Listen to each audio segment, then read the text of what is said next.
মাননীয় প্রধানমন্ত্রী আজকে দ্বিতীয় দিনের মতো একটা কর্মব্যস্ত দিন তিনি এখন অতিবাহিত করছেন।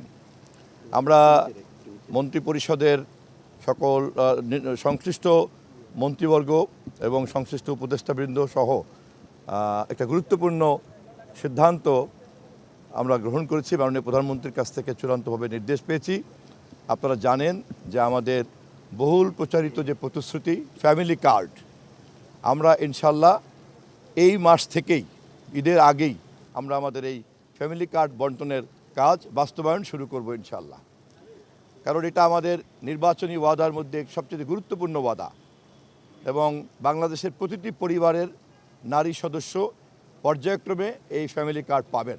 এই বিষয়গুলিকে চূড়ান্ত করার জন্য একটা ছোট্ট কমিটি গঠন করা হবে মাননীয় অর্থমন্ত্রীর নেতৃত্বে এবং তারা আগামী কয়েকদিনের মধ্যেই এ বিষয়ে একটা চূড়ান্ত কর্মপরিকল্পনা এবং দিক নির্দেশনা দিবেন বাস্তবায়নের জন্য, তখন জানাবো।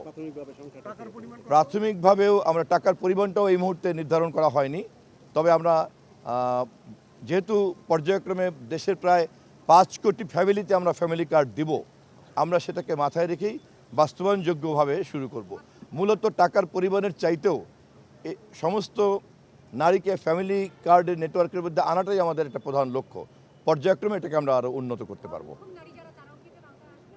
আমরা অগ্রাধিকারের দিক থেকে আমরা এই মুহূর্তে যারা হতদরিদ্র, যারা আপনার প্রতিবন্ধী, বিধবা, এই ধরনের পশ্চাৎপদ যারা, আমরা তাদেরকে গুরুত্ব দিয়ে এগোবো, বাট পর্যায়ক্রমে সবাই আসবেন।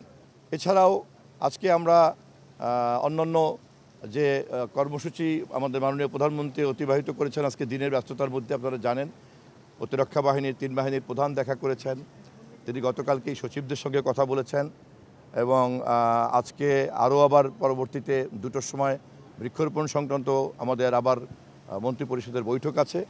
ফলে গতকালকে এবং আজকে মিলিয়ে ইতিমধ্যেই আমাদের প্রতিশ্রুতির বেশ কিছু কাজে মাননীয় প্রধানমন্ত্রীর নেতৃত্বে আমরা হাত দিতে পেরেছি। জাতির কাছে আমরা এই কর্মসূচিগুলি বাস্তবায়ন করার ক্ষেত্রে দোয়া চাই এবং আপনাদেরও সহযোগিতা চাই।